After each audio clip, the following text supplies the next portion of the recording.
This is Daylight and Moonshine with me, Sweater Weather G. It's getting a little bit nippy outside. It's around my favorite time of the year, minus the clouds. But today's topic will be the art of overcoming adversity. And I have my lovely guest today with me, Brittany Thomas. We're going to talk about her books and everything that she has going on. And it's going to be a great show, great topic, great conversation with a great person. So stick with us.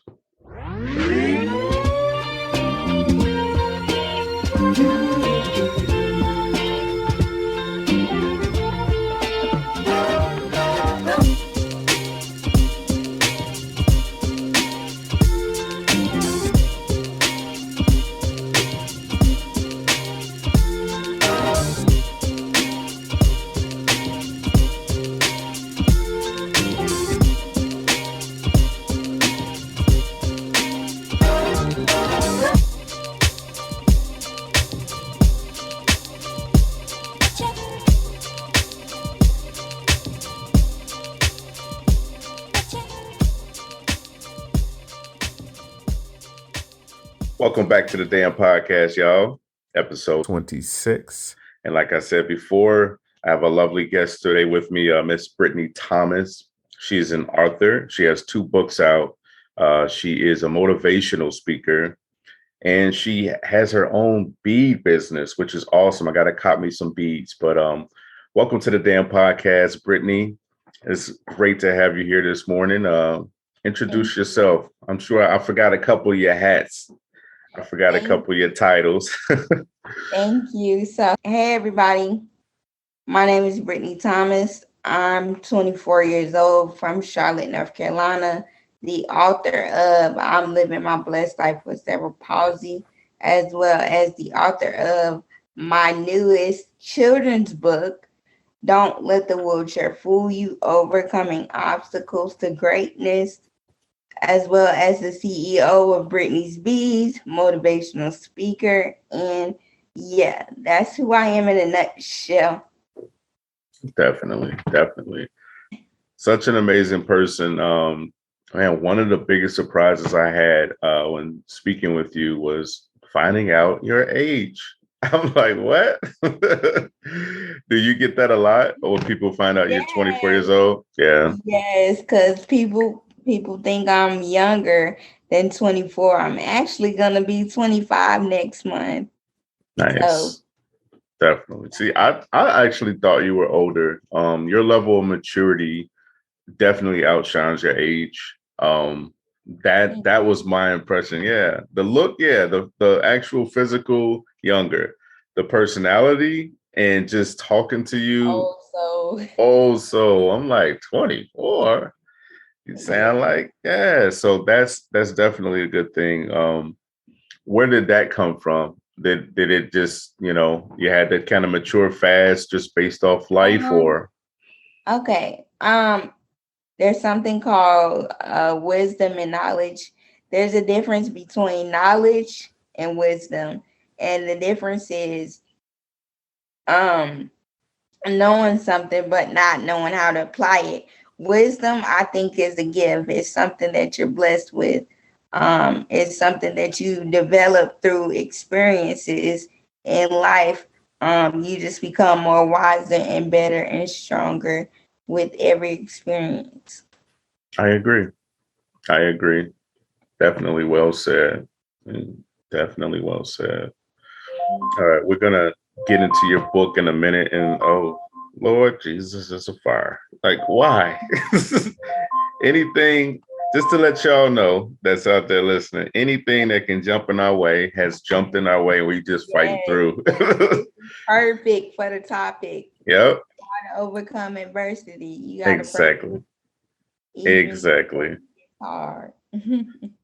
Exactly. And I'm glad you pointed that out because, yeah, I didn't even make that correlation. But the art of overcoming adversity, that's what we're talking about. We've had alarms go off. We've had the internet shut off on us, and we still here, y'all. Yes. we still here. Yeah, definitely. So we'll get into the book in a minute. I'm living my blessed life with cerebral palsy. by Brittany Thomas. As you can see, I have it here. If you're watching this on a rumble.com, I have the book here. We're going to go through it in a minute. And if you're listening on any traditional podcast platform, you can watch the video on rumble.com/user/the D.A.M Podcast, D.A.M. But yeah, I'm here with Miss Brittany Thomas, and we're going to get into both of her books. Actually, we're going to give you just a little bit. I'm going to give you all of it because we want you to go out and grab your own copy so you can see for yourself. But I had a few questions from this book, specifically, Living My Blessed Life with Cerebral Palsy. And I had a few questions outside of the book, just general questions altogether. So I'll start off with one of those general questions. What's one thing that most people don't realize is a really big challenge for you to do, but you make it look easy? I'll say one of the things that used to be a challenge for me, and sometimes still is, but I make it look easy, and that's planning things out. Like I can plan, say I want to go here, I want to do this, but following through is a hard part. And the reason why that is because all the things that I have to think about, where I'm going, how I'm going to get there. And when I say how I'm going to get there, not necessarily that I don't have the proper vehicle to get there. It's about like who schedule is available to get me to that event. So that's one of the hardest things. Like, I used to not want to hang out with friends and not want to do things because I'm like, in my mind, the answer was automatically going to be no. But I started having to learn how to ask and, put those steps in my head. Like, okay, step number one is figuring out how I'm going to get there. Number one, where I want to go. Number two, how I'm going to get there. And then once I get to that halfway step, I used to just stop and be like, I'm not doing this. But now I've learned how to follow all the way through and I get what I need to get done. Nice. Yeah, you touched on that in your book also. Very interesting. I learned a lot, and it's really short and sweet. There's a couple things that stuck out for me just going into the book, and I'll say this just based off what you just said real quick. I have a friend, and I don't want to get too personal, but I have a friend that was unfortunately shot in the head a couple years ago. And the whole process for me was really traumatic. I was living in Chicago, just a lot of craziness going on. It's a reality for a lot of people and just all over the world, unfortunately, with the violence. And he survived, thank God. And just talking to him in person, I went to go visit him when he's in the rehabilitation center, and then talking to him afterwards. One of the things that I lost track of, because thank God, like he recovered as far as like his speech and all of that stuff, you could talk to him and it feels like the normal him. And you sort of lose track of what happened to him. So we were talking and it was like, he could really be on the part 2 of this episode. Like really, he really could. And we were talking and, we were planning like to hang out. I'm like, man, we'll just come through and just like old times. Right. And you could tell he was a bit hesitant, but he ended up saying like, having to tell me like, yo, my motor skills aren't what it was. So just driving that distance is a bit of a challenge for me. So I asked that question to you because just your level of intelligence and your conversation, your wisdom could easily throw a person off, and they make plans and just, hey, Brittany, come through, let's do this or whatever, and not even look at the challenging part of it because you make it look so easy. Right. You know, so that's something that I really had to think about with him, and it hit me. It definitely hit me hard after that conversation. We got off the phone. I'm like, man, yeah, it's not that easy for him. He was literally learning how to drive again, and get use of his, I think, his left side. Sometimes because of the amount of wisdom that I have, people literally actually forget, oh, I forgot you just can't get up and come over. Exactly. Or you just get up and hang out. People literally forget, because they're on the phone with me day in and day out, and they like, man, she is wise, she is intelligent, she does this, and this like everyone else. Yeah. The only thing wrong with her is, physically, but mentally and spiritually and all those other levels, she is good, And I think that's what most people forget too. That I'm not the average 24-year-old, Mm-hmm. So how do you feel about that? Like, how does that make you feel? Obviously, that's a big accomplishment in itself, just to put people in that mind space where it's like they forget about it, or does it just sort of add frustration to it because of your limitations? Well, really, I've gotten to a point in my life where, because I trust God and have such a great support system, it's really not a disability or a limitation if you really think about it. Mm-hmm. There's still ways that I can do things. And, I still believe that one of these days with, my therapy and everything that I have going on for myself as far as exercising and doing what I need to do, spirit is gonna make a way for me to be able to walk. So oh man, that is a beautiful thing. Definitely. I saw I think it might have been on Instagram or fan base. I saw a couple pictures, or I think it may have been one picture that you posted, and it looked like you were doing some sort of stretching or something. I don't know if it's like I'm not sure. Yeah. And it put a smile on my face. It definitely did. Awesome. Yeah. Awesome. I'm glad it did. No one should have no excuses. You know what I'm saying? Yeah. Like, none at all. No excuse why they can't be successful. And I tell people that all the time. Definitely. See, that motivational speaker coming out. Yeah. That is a beautiful thing. All right, let's jump into some details about this book. And like I said, I just have this one book. I will get the other one. I'm definitely gonna cop me some beads. You best believe. Yeah. I'm a ball on the budget, so I had to get it, one at a time. But just jumping into I'm living my blessed life with cerebral palsy. I read this in one sitting. Actually, a lot sooner than I reached out, because it was so much crap, not crap, but so much stuff going on in my life. Just busy, I would say. But I sat and I read it, and it was really interesting. One thing that sort of stuck out for me right away was a lot of people that you were thanking in the very beginning.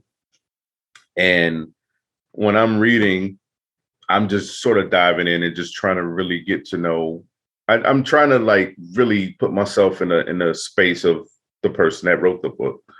Mm-hmm. So with this was the same. So that was the first thing that I noticed. And then going through, just like you said, you have to rely on a lot of people. And I don't want to give too much away, but you have to rely on a lot of people. And I think in the beginning you were not even feeling that. So, tell us about just that part without giving too much away.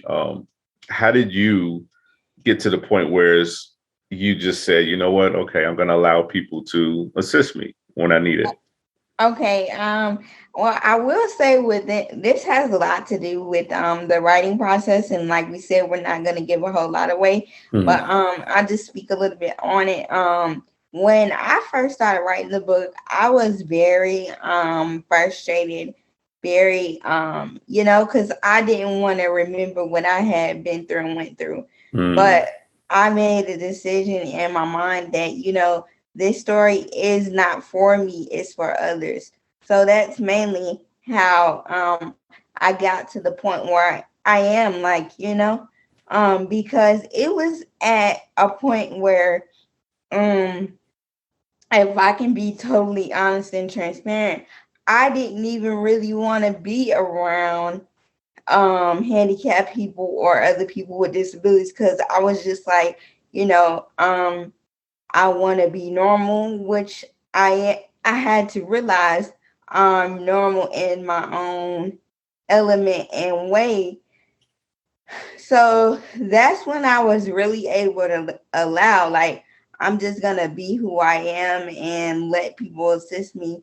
So what? I have to let them know this is my way of life right now. So it was like sort of I had to come to grips with my reality right now. At the beginning of the book, I really didn't even want to write it, but I came to the realization that the book wasn't for me, it's for other people. Yeah. So I said, I got to go ahead and write it so, it can bless other people.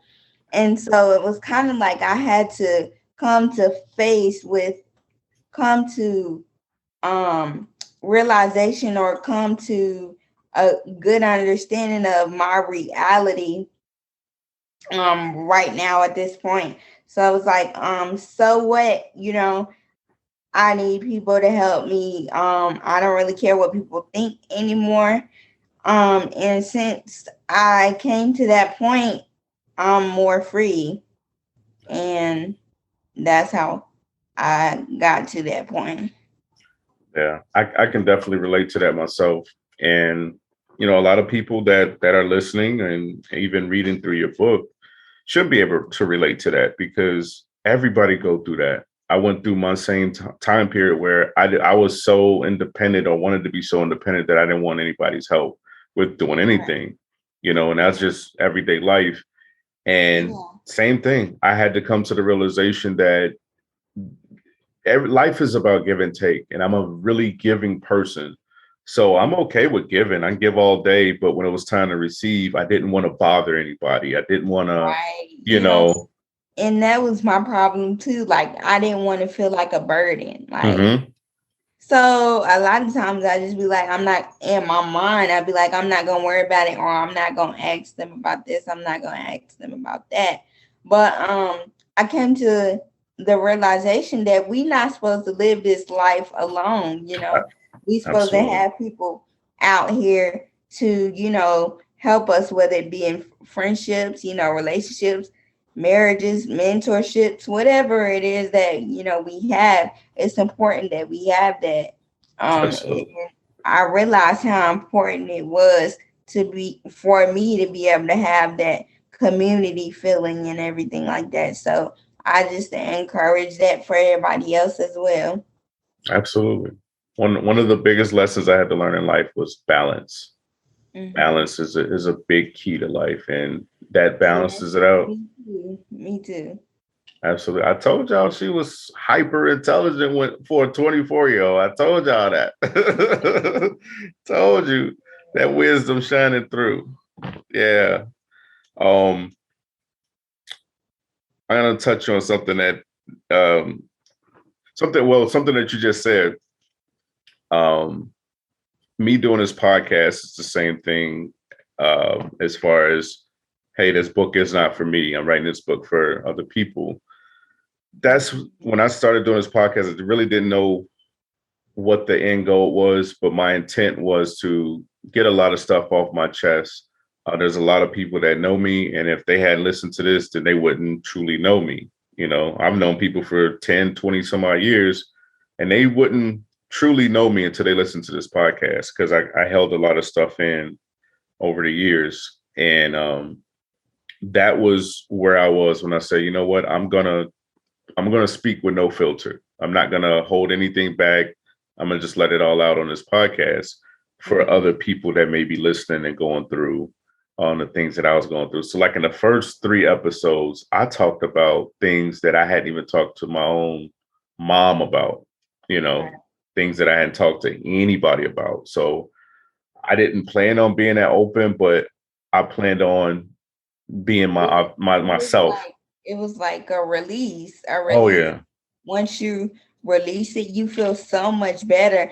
And once you release it, you'll start to feel better because it's like, wow, it's people out there going through the same thing, Same or thing. maybe not the same thing, but they feel the same way that we feel. So it's important that, when it comes to telling our stories, and people don't want the story that's like all covered up and stuff. They want the unbothered, the uncut, the Yep. raw version of you. So I think that's very important when it comes to, writing books or anything, podcasts. You have to give the best you sometimes, no matter how much it hurts or how much it pains you. But once it's done, it's done.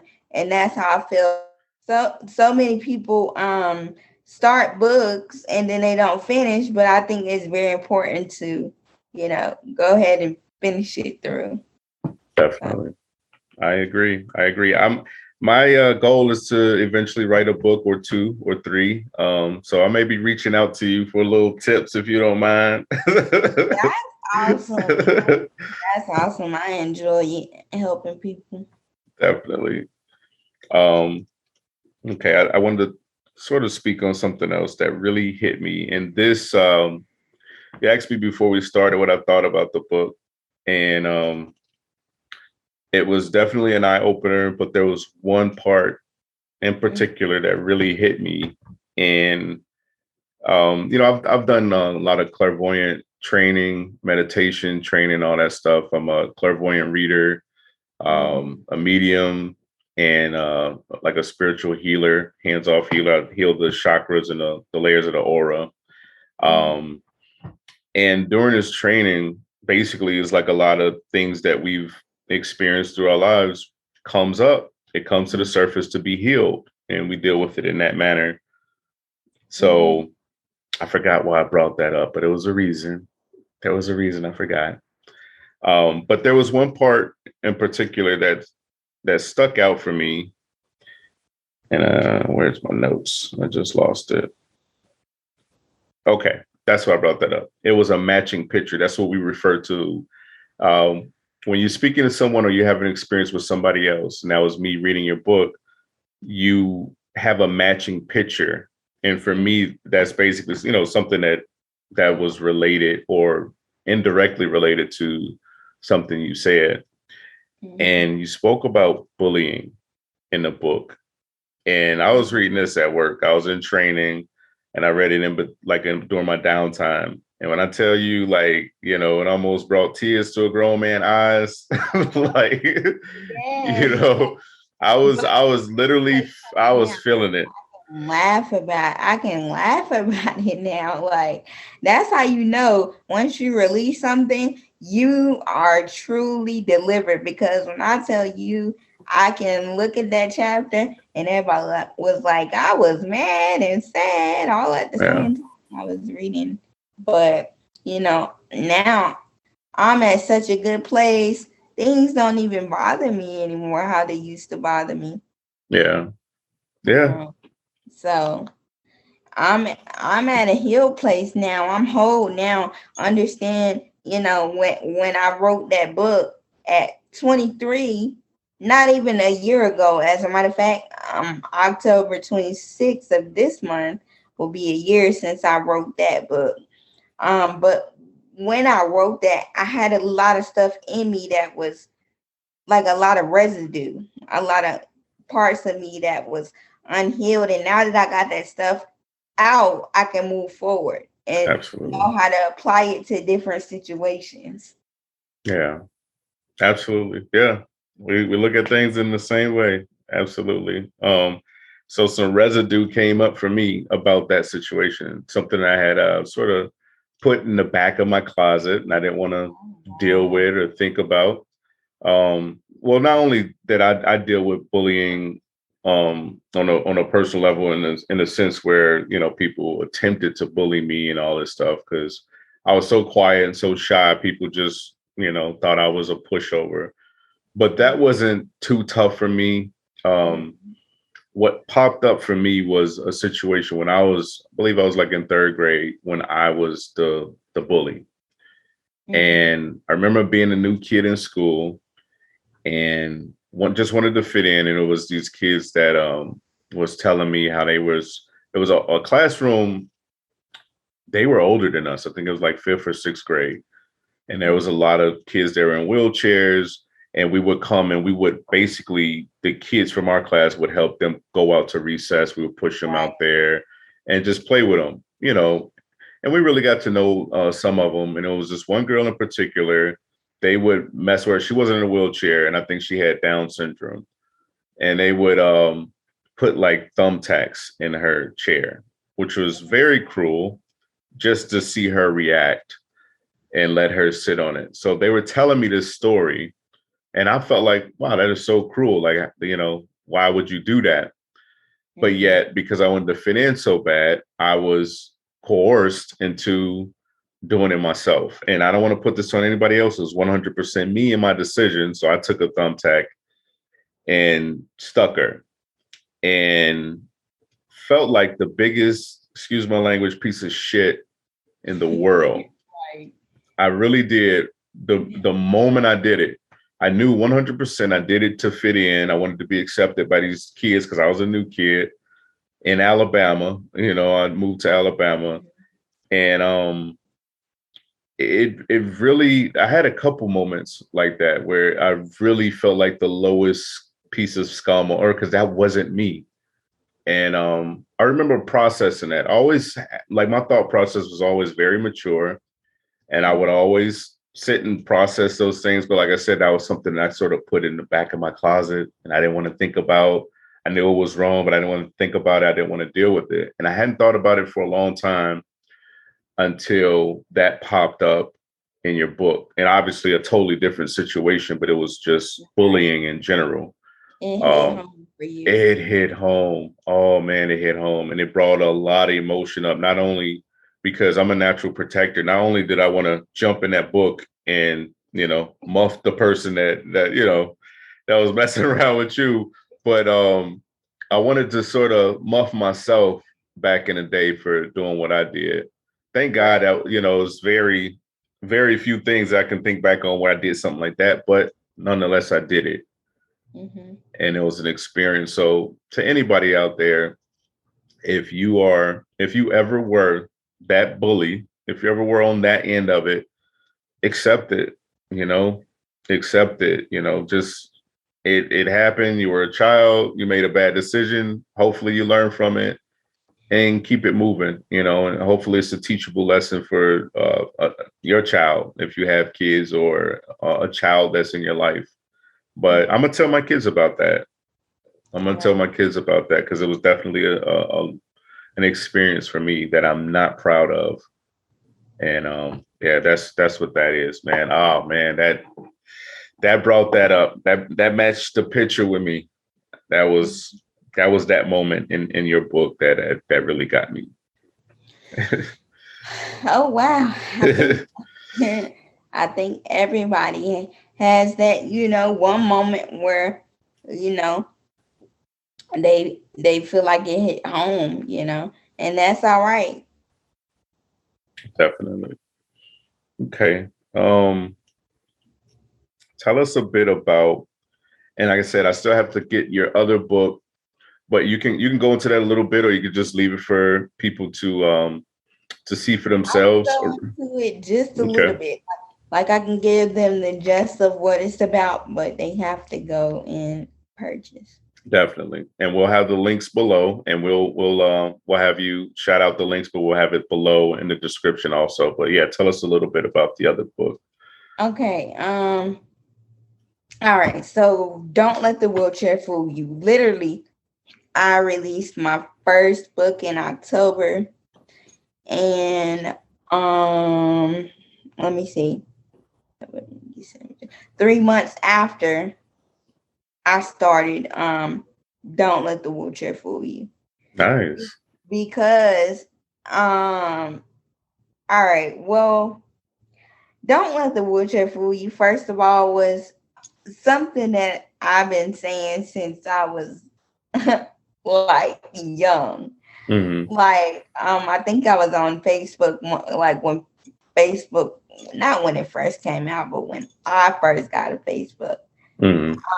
I think somebody had made me mad, and I was like, don't let the I'm like, and like, don't underestimate me or something like that. So that's where it kind of came from, and I've been saying it ever since, like, because I need people to know, like, I'm not playing. But the book is more so about the fun side of me, the things that I like to do for fun on an everyday basis, like, for instance, go-kart and things like that, but the steps that it might take for me to do those things. Mm-hmm. Yeah. Definitely. Yeah, I definitely need to grab that one. What about Brittany's beads? I definitely want to see. I love crystals. I'm a crystal collector and gemstones. I have a ton of them. People call them rocks, but I love them. And I also have beads. I actually had some beads named after me by a friend. She had her own thing going.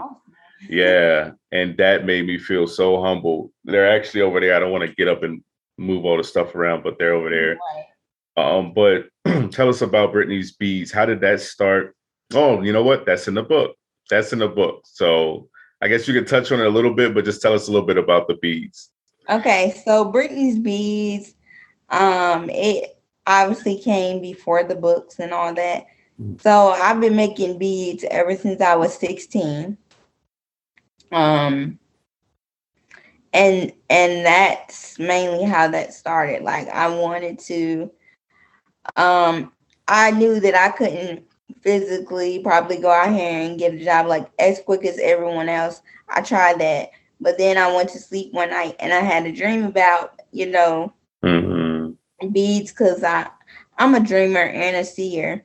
So I had a dream about some beads, because I love jewelry anyway. I wear it all the time. And so I was asleep one night, and God revealed to me, he said, why don't you just start making jewelry? It's an easy way for you to make money, and another way for me to use my left hand as well, because my left hand is my weaker side. So I was like, this is something that requires me to use both of my hands. So, I started up with that. And I actually stopped one time because I wasn't seeing the results that I wanted to see right then. But then about 3 years ago, I got back into it full throttle. But I really been doing it about entrepreneurship for about 9 years. Never worked for anybody. Wow. Wow. Overcoming adversity, folks, at its finest right here. So basically, I took what they said I couldn't do and made it into something, made it into my own income. But if you want to know more, you can just go to my website, which is britneysbeads.company.site. Again, that's britneysbeads.company.site. And I'm quite sure, when this is over and everything, we'll put the links in the chat. And I also have the other book. I can Don't Let the Wheelchair Fool You. There it is. Holding my old book in my hand. And I got this one right here too. Yeah. So there it is. So we will definitely y'all. Go and grab them. Absolutely. Go and grab them. I'll definitely put the links down below in the description for the video and the traditional podcast. So check it out.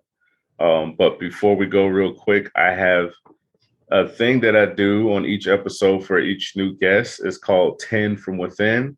So I've written down 10 questions, and I'll do my spin the wheel. It's like a spin the wheel app. And it'll land on a number. So we'll ask the question of the corresponding number to you. Okay. So we'll do the spin the wheel. It looks like, let's see. It looks like this. It's got a glare. There it is. I can see. Okay, so we will spin the wheel. Oh. And it landed on. Is that 7? Yep, number 7. Oh, I turned the volume down, so usually you can hear it tick, tick, tick. I turn the volume down so the alarm won't go off. Okay, so number 7. Number 7 is, what makes you happy? Oh man, that's a good one. What makes me happy is the fact that I can inspire and motivate other people and encourage them to go on no matter what comes their way. And what really makes me happy is after I encourage them or after I gave them a word of encouragement, they put some fire behind their feet and they go and get it done. Nice. That's what makes me happy. And that's why I do what I do. That's why I'm passionate about doing what I do. Definitely. You are truly an inspiration. You really are. I'm so glad that you came on and we fought through all these interruptions. Like, once this is edited, people will not even know how many times it cut off. Hopefully they won't know because my editing skills, you know what I mean? But man. I hope they don't see. But yeah. We fought for this episode. Let's just say that. Through it. And I started to choose one of the other titles. Some said no, you gotta definitely how you fight through. So it was a true example. We had to fight through it. Absolutely true example. What would you say to anybody out there that's down on their sort of, that motivation is low, inspiration is low, everything is low, and they need to fight through in the true spirit of the art, I forgot the damn name, the art of overcoming adversity. The art of overcoming adversity. What advice would you give somebody out there right now that needed to hear something to just push through? Well, that was one of the things I was gonna say. Push through no matter what, because right when we ready to give up, that's when the breakthrough, that's when the blessing comes. It's like we got one more step to take. But the problem is, we give up too quick when it gets hard. So I would say don't give up when you're halfway there. Go all the way through, follow through. Yeah, I agree. I agree. Great advice from a great person, a beautiful person inside and out. Go and grab both of these books. Go and grab you some beads. And if you ever get a chance, an opportunity, and hopefully we'll meet in person, such an honor and a pleasure to have you. Like I said before, a beautiful person inside and out. Go and grab, I'm living my blessed life with cerebral palsy. Go and grab, don't let the wheelchair fool you, and go and grab you some beads. Grab a handful of beads from Brittany's Beads. Definitely. Like I said, the links will be below in the description. And we are so blessed to have you. So thankful. I hope that you come on again and make sure you answer my call. Answer my call, because I'm gonna need some tips on this book that I'm trying to write.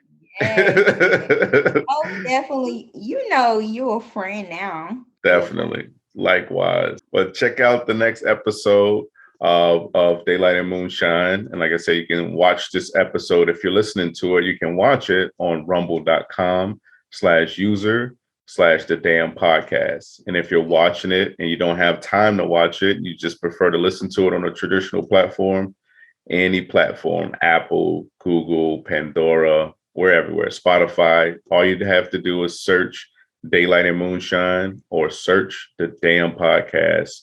Look for the logo and there you go. All righty. It was a great experience having you. Hope to have you back soon. And until next time, people, We love y'all. And we Love out. y'all. We out.